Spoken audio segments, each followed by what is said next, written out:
ಸ್ನೇಹಿತರೆ, ಇಲ್ಲಿ ಈ ಊರಿನವರು ಒಬ್ಬರು ಗಣ್ಯ ವ್ಯಕ್ತಿ ಇದ್ದಾರೆ. ಅವರು ಇಲ್ಲೇ ಇರ್ತಾರೆ. ಹಾಗಾಗಿ ಅವ್ರ ಹೆಸರು ಮತ್ತು ಏನು ಅಂತ ನಾವು ಕೇಳೋಣ. ಅವರು ಹಂಗೆ ರಾಜೇಶ್ ಅವರಿಗೆ ತುಂಬ ಆತ್ಮೀಯರು. ಹಾಗಾಗಿ ಅವ್ರ ಬಗ್ಗೆನೂ ಅವ್ರ ಮಾತಲ್ಲೇ ಕೇಳೋಣ. ಸರ್ ನಮಸ್ತೆ. ನಮಸ್ತೆ. ನಮಸ್ತೆ. ನಿಮ್ಮ ಹೆಸರು ಸರ್? ಸಿದ್ಲಿಂಗ ಅಂತೇಳಿ.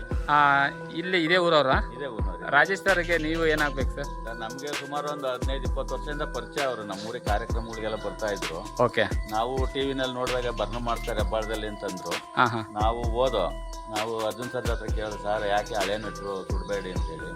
ಅವಾಗ ಒಂದು ತೀರ್ಮಾನ ತಗೊಂಡು ನೋಡಪ್ಪ ಹೆಂಗೆ ನಂಬೋದು ಅಂತೇಳಿ ಇದು ಮಾಡಿ ಆಮೇಲೆ 3 ಗಂಟೆ ಮೇಲೆ ಅನೌನ್ಸ್ ಮಾಡಿ ಇದು ಮಾಡಿದ್ರು. ಅವಾಗ ನಾವು ಇಷ್ಟು ಜಾಗ ಅವ್ರಿಗೆ ಉಚಿತವಾಗಿ ಕೊಟ್ಟಿದ್ವಿ ಸರ್. ಇದು ನಿಮ್ಮದು ಜಾಗನಾ? ಓ ನೋಡಿ ಸರ್, ದೊಡ್ಡ ಮನಸ್ಸು ಸರ್ ನಿಮ್ಮದು.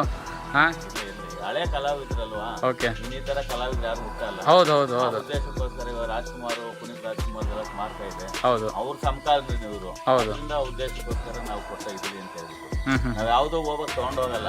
ನಾವು ಒಂದು ಮಾಡಿರೋದು ಇಲ್ಲಿ ಒಂದು ಸೇವೆ ಇರುತ್ತೆ ಅಷ್ಟೇ ಬಿಟ್ಟರೆ ನಾವು ಏನು ಮಾಡಿರೋದಿರಲ್ಲ ಅನ್ನೋ ಒಂದು ಉದ್ದೇಶ ಅಷ್ಟೇ ನಮ್ದು.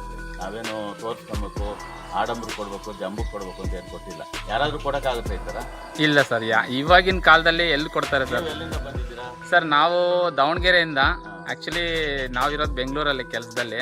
ಸರಿ, ಹಾಗಾಗಿ ರಾಜೇಶ್ ಸರ್ ಅವ್ರನ್ನ ಒಂದು ಸ್ಮಾರಕ ನೋಡೋಣ ಅಂತಂದೇಳ್ಬಿಟ್ಟು ಅವ್ರ ಮನೆಗೆ ಹೋಗ್ಬಿಟ್ಟು ಆ ಮನೇಲಿ ಕೇಳಿದ್ವಿ. ಅಡ್ರೆಸ್ಸು ನಮಗೆ ಹೇಳಿದರು ಸರ್. ಹಾಗಾಗಿ ಅದಕ್ಕೆ ನೀವು ಇಲ್ಲಿ ನಮ್ಗೆ ಒಂದು ಇದ್ರ ಬಗ್ಗೆ ಮಾಹಿತಿ ಕೊಟ್ಟಿದ್ರಲ್ಲ. ಹಾಂ ಸರ್. ಕೆಲ ಕಾರ್ಯಕ್ರಮಗಳೆಲ್ಲ ಮಾಡ್ತಾ ಇರ್ತಾರೆ. ಹಾಂ ಹಾಂ. ಅವರು ವರ್ಷಕ್ಕೆ 2 ಸಾರಿ ಬರ್ತಾರೆ ಪೂಜೆಗೆ. ಓಕೆ. ಇವಾಗ ಶ್ರೀರಾಮನವಮಿಗೆ ಪೂಜೆ ಇದೆ ಅವ್ರಿಗೆ ಸುಲಭ. ಹಾಂ ಹಾಂ. ಮೊನ್ನೆ ಅವ್ರ ಪುಣ್ಯಸ್ಮರಣೆ 19ನೇ ತಾರೀಕು ಇತ್ತು, ಮಾಡಿದ್ರು, ಚೆನ್ನಾಗಿ ಮಾಡಿದ್ರು. ಅವರು ಕುರುಬರ ಸಂಘದವ್ರು ಅಂತ ಹನುಮಂತಪ್ಪ ಗುರುಕಾರ್ ಅಂತ ಒಬ್ರು, ಆಮೇಲೆ ಸಂಗಪ್ಪ ಗುರುಕಾರ್ ಅಂತ ಅವರು ಕುರುಬರ ಸಂಘದ ಲೀಡರ್ ಅಂತೆ. ಓಕೆ. ಬೆಳಗ್ಗೆಯಿಂದ ಭಜನೆ ಮಾಡಿ 3 ಗಂಟೆ ಅವರು ಕಾರ್ಯಕ್ರಮ ಮಾಡಿ ಊಟದ ವ್ಯವಸ್ಥೆ ಎಲ್ಲ ಮಾಡಿ ಚೆನ್ನಾಗಿ ಮಾಡಿದ್ರು. ಓಕೆ. ಬಟ್ ಇದು ಇಂಪ್ರೂವ್ಮೆಂಟ್ ಆಗಬೇಕಿದು. ರಸ್ತೆ ಪ್ರಾಬ್ಲಮ್ ಇದೆ. ಹೌದೇ, ನೋಡಿದ್ವಿ ಸರ್. ಇವಾಗ ಬರ್ತಾ ನಾವು ನೋಡಿದ್ವಿ, ತುಂಬಾ ಒಂಥರ ರಸ್ತೆ ಏನೋ ಒಂದು ಇದ್ರಲ್ಲಿ ಇತ್ತು. ಪ್ರಯತ್ನ ಮಾಡಿ ಸರ್ಕಾರ ಲೆವೆಲಲ್ಲಿ ಓಡಾಡ್ತಾ ಇದ್ದೀವಿ. Okay okay. ತುಂಬ ಧನ್ಯವಾದಗಳು ಸರ್ ನಿಮ್ಮ ಈ ಮಾಹಿತಿನ ಹಂಚ್ಕೊಂಡಿದ್ದಕ್ಕೆ. ಸಿಗೋಣ ಸರ್. Thank you sir.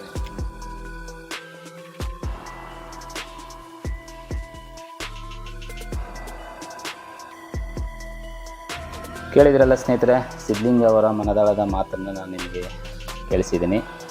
ಇದು ನಮ್ಮ ಕಲಾ ತಪಸ್ವಿ ರಾಜೇಶ್ ಅವರ ಪುಣ್ಯಭೂಮಿ.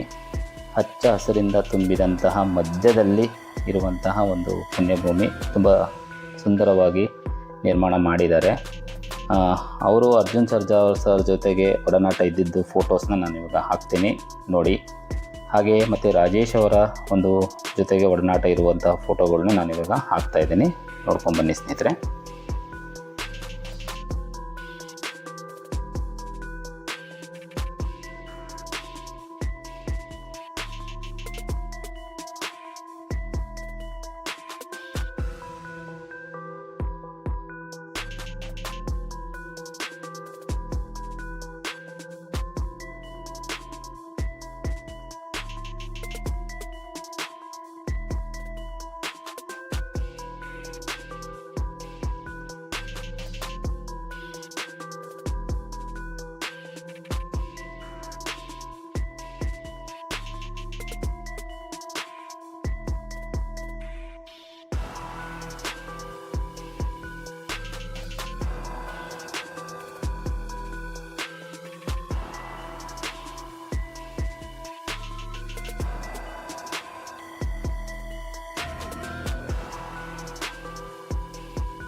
ಹಾಗೆ ಸ್ನೇಹಿತರೆ, ಇದು ನಮ್ಮ ಕಲಾ ತಪಸ್ವಿ ರಾಜೇಶ್ ಅವರ ಒಂದು ಪುಣ್ಯಭೂಮಿ. ಹೇಗೆ ಅನ್ನಿಸ್ತು ಅಂತ ನೀವೆಲ್ಲ ಕಮೆಂಟ್ ಮುಖಾಂತರ ನನಗೆ ತಿಳಿಸಿ. ಹಾಗೆ ಮುಂದಿನ ವಿಡಿಯೋದಲ್ಲಿ ನಾನು ಸಿಗ್ತೀನಿ ಅಂತ ಹೇಳ್ತಾ, ಸಿಗುವ ಮುಂದಿನ ವಿಡಿಯೋದಲ್ಲಿ. Thank you. ನಮಸ್ತೆ. ಜೈ ಹಿಂದ್.